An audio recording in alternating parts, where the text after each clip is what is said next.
There are a couple of new big-name potential buyers that are trying to throw their names into the Clippers sweepstakes. Welcome into your ESPN.com headlines. I'm Dario Melendez. Reports saying that Yao Ming and Grant Hill are working separately with investors to possibly purchase the franchise. And with more on this, welcome in ESPNLA.com's Arash Markazi. And Arash, when you look at the Clippers, this is a team that really hasn't had much success under the Sterling regime. So why are people so interested in buying this franchise?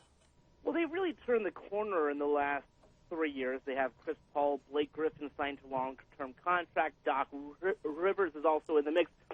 Plus, remember, you can kind of start off with a clean slate with this team. I mean, you could potentially purchase the team and rebrand the team. They could be the Los Angeles Stars or the Los Angeles something else. I mean, you could really rebrand the team. And you're talking about having one of the premier sports franchises in Los Angeles.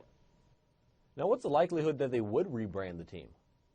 I think it's pretty likely. I mean, if you really look at the history of that team, for the past 33 years, they were the San Diego Clippers, which is where the name came from, and the Los Angeles Clippers. There's no championship trophies or statues. I mean, you could really rebrand the team and not lose too much of the history of the team. So, I mean, when the new group comes in, it's a clean slate, I think. Now, speaking of whichever new group does come in, there have been numbers thrown out all over the place from $550 million to well over $1 billion to purchase this franchise. So what are you hearing?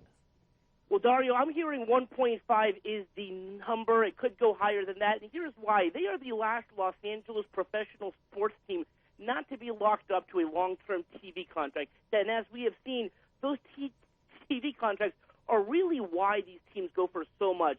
So you're going to have Fox Sports in the mix. Time Warner's going to be in the mix.